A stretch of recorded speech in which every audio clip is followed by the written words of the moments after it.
So we're going to the opposite end of the scale now. You're doing a 100 level, and I've got a graduate 600 level. So we got completely different students. So mine comes up. I stole from Chad, putting homepage for whatever the course is.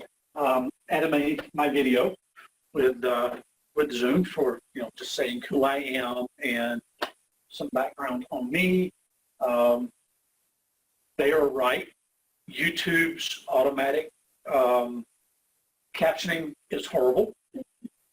So I had to go in and fix all of the captioning there.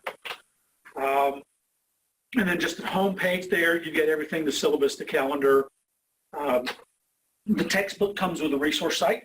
So I put that there. It's where they can download the Malcolm Baldrige National Quality Criteria, the Excel templates and data files for some of the problems if they want to work those.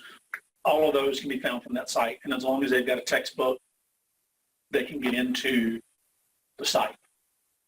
Yeah. I don't think so. I think literally once they've got it, once they know the site is there, they can go back to it anytime and get it.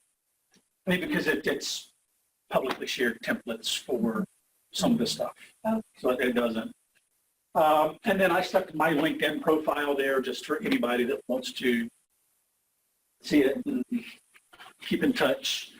The side panel, because mine is, well, I will be doing it both ways this coming fall. I have a 16-week version of it and a 7-week version of it because it's part of the accelerated MBA program.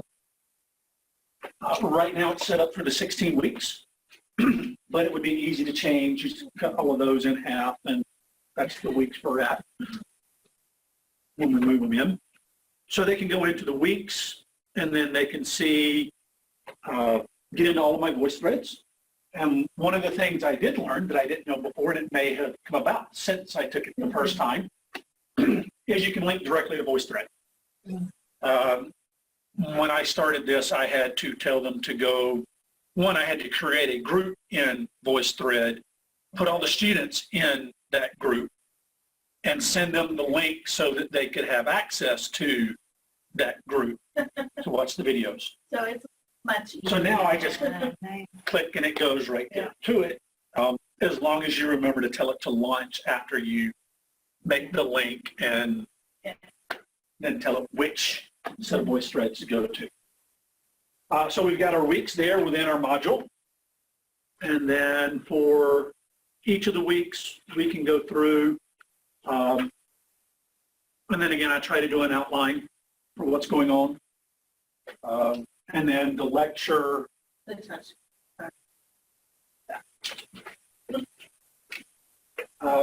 That takes you, the link takes you to the Voicethread, and then I also, when I created the link, attached the PowerPoints so that they can see the PowerPoints or download the PowerPoints and print them out to make notes as they're watching the video, the Voicethread.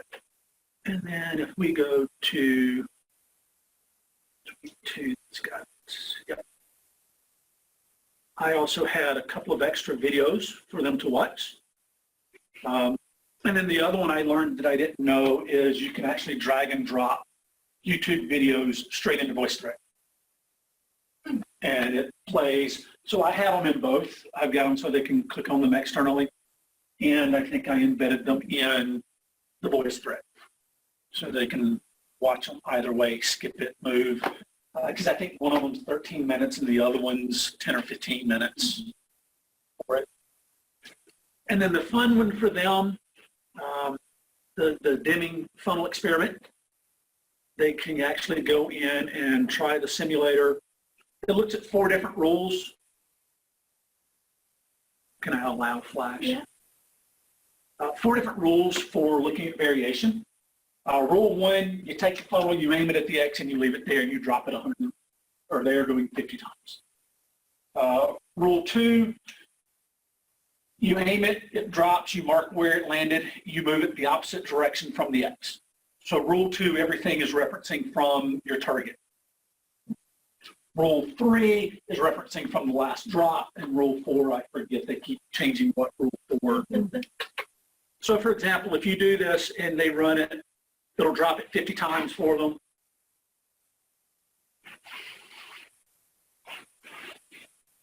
And you get to see down at the bottom, deviation from the center. And notice we get a lot right around the center, which is what we want. Rule 2, so here, they're going to move the funnel. See, the funnel is moving based on where the last drop was in the opposite direction. And what happens to your variation? You're getting wider and wider around the target. At rule 3, when we start looking at this, you will notice it can really start going crazy around, but notice it kind of oscillates back and forth. And then the last rule, they run that.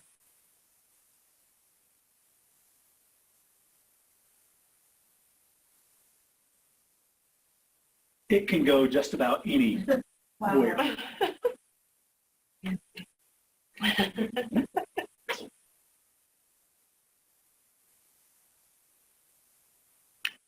And then they have to run that because it's a discussion about not tweaking your process, not changing your process just because you've got a little bit of variation in your process. So then they have a discussion question assigned around that. Right. Which leads into, I've got, for the different assessments, they can check their grades. They have a reading quiz each chapter. And then I just, given that the publisher gave me a test bank of questions anyway, I pulled all the easy multiple choice questions out. And for most chapters, that's anywhere from about 15 to 30. And then I let it randomly pick 10 of those, and they can take it as many times as they want it. But it's still making them go back and, well, if they missed it, they've got to know what they missed and why. And it gives them the highest grade for them to go through for each one of those. And I think I finished this morning. Yes, I have all 12 chapters finished for that. Each chapter also has a discussion question. And then see, I was blessed. I had not one but 2 designers to help me because Johan left. And I got to finish. So Johan put in their tutorial on how to use the Blackboard discussion, the link to that to help the students understand that. And then there are just my discussion questions in there. And that's a new one for me because with engineering econ, which is what I traditionally teach online, there are no discussion questions. It's all math. So they just have quizzes and suggested problems to work and the lecture videos to work. And in fact, when I teach it face-to-face, I don't lecture. I tell them, go watch the voice threads before you come to class. And then when we come into class, I work nothing but problems and go through it that way. Now, I'm finding that I'm probably going to have to tweak that a little because none of them go watch the slides beforehand. They wait for me to get in and start solving the problems, and they ask all their questions while I'm working the problems. That if they had watched the videos, they would know what was going on instead. What level is that? It varies. You have to be a sophomore to get into it. Okay. Most of them are juniors and seniors. Okay. It's going to switch to most of them are juniors because now we're requiring that they be finished with it before they can do their senior design project. So they can't take it concurrently anymore. It's not foolproof, but like what Casey is doing, but set it up to require to have them watch it as an assignment. Mm-hmm. They can have it low stake, like 2 or 5 points. At least that way you'll know who's watching it before. Now, theoretically, could they push play and walk away? Yep. Yes. So it's not 100% full, but at least it's something. Yeah, right. To get them to watch it for. So then I've got discussions. Chapter 2 actually has 2, one around the red bead experiment, one around the phone experiment, that they got to read and see, So what is the simulation, or what does the simulation show about tweaking or changing the process? They should get out of it that as you tweak it more, it's going to create more inherent variation in the system. And again, I'm pulling most of these directly out of discussion questions or review questions out of the text. And it's just things they need to have a good understanding of. And then that's it so far. The tests will probably all be online as well, but I know how to make those. And since I've got the test bank from the publisher, I can always put questions out of there and create the test as I go. Just have them in yet. And then, as I said, each thing's set up by week, so they can go to, they know which week's where, so as long as they know where we're at, what week they're on. And they can always see that they go into the events calendar. Because I have it in as a Word document, not as a PDF. But I just took the template you had and went straight through so they can see where they're at for each one.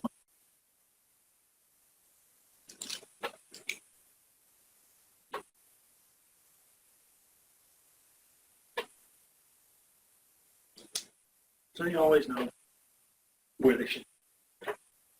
Questions? Any comments on it?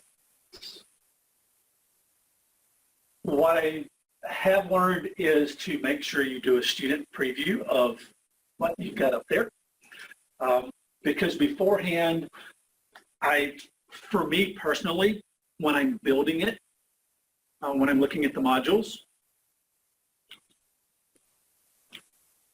I don't like the table of contents. But if you tell it not to show it, the students never see it, so they don't know how many pages they have to go through. They don't know if you've got one thing over here, 2, 3, or 30. And you can't skip quickly from one to the other. So I went back in and added that so that they can see it. I think they can always move it around, but and a lot of times I just hide it so that I see it. And I tend to like to do buttons over here, but with titles that long, buttons didn't work. So I had to switch to just text. Being a Clemson grad and that they've got black and orange striped buttons, that's what I put in there. And then the background is just like the America, I think, is kind of all colors. That was it. Good.